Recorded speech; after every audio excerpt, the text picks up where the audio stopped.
Assalamu alaikum. Bwana asifiwe. Kiswahili chetu Jamhuri ya Muungano wa Tanzania. Asanteni sana. Katibu mtendaji BAKITA, dada yangu Consolata Mushi, mwenyekiti wa taifa wa CHAWAKITA Bwana Baraka Mtaimba, Dr. Zainab kutoka Suza, Dr. Yasin, walezi kutoka Tanzania bara pamoja na visiwani, wanachama wa CHAWAKITA wote mlioko hapa, wageni waalikwa, mabibi na mabwana, asanteni sana kwa kunipa fursa hii ya kuja kuwa mgeni rasmi na kuzindua kongamano hili la 15. Nitoe shukrani zangu za dhati kabisa kwa kupata fursa hii. Kabla ya kuzungumza machache, nitoe pongezi kubwa sana kwa uongozi mzima wa CHAWAKITA kuweza kuandaa shughuli hii.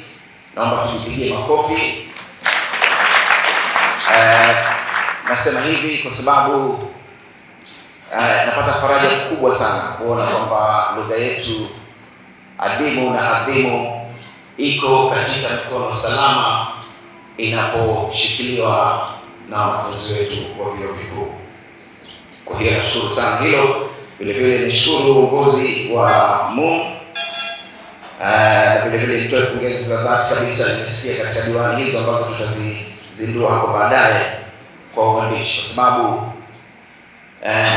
kuna kasumba ambayo tunayo sisi ya kutopenda kusoma, na hivyo tunakuwa hatuna waandishi wengi wa vitabu. Kwa hiyo napata faraja kubwa sana ninapoona na kusikia kwamba kuna vitabu ambavyo vinaandikwa. Nitoe shukrani zangu pia kwa wageni kutoka mikoa mbalimbali ambao nimewaambia wamesafiri kutoka Iringa, Zanzibar, Dar es Salaam, Arusha, Mwanza na kwingineko. Karibuni sana na nashukuru sana kwa kuweza kuja hapa.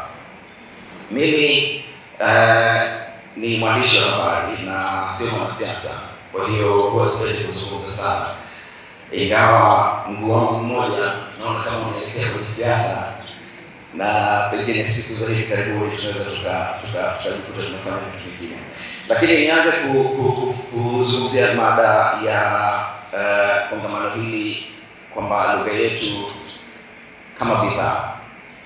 Tumemsikia Bi Consolata Mushi akizungumzia kwamba Kiswahili ni jambo kubwa sana, ni kitu cha thamani sana, na mimi pia nimekwenda Uingereza, nimepata nafasi ya kwenda kufanya kazi Uingereza kutokana na lugha hii ya Kiswahili. Kwa hiyo ni muhimu sana tukienzi, lakini tunakienzi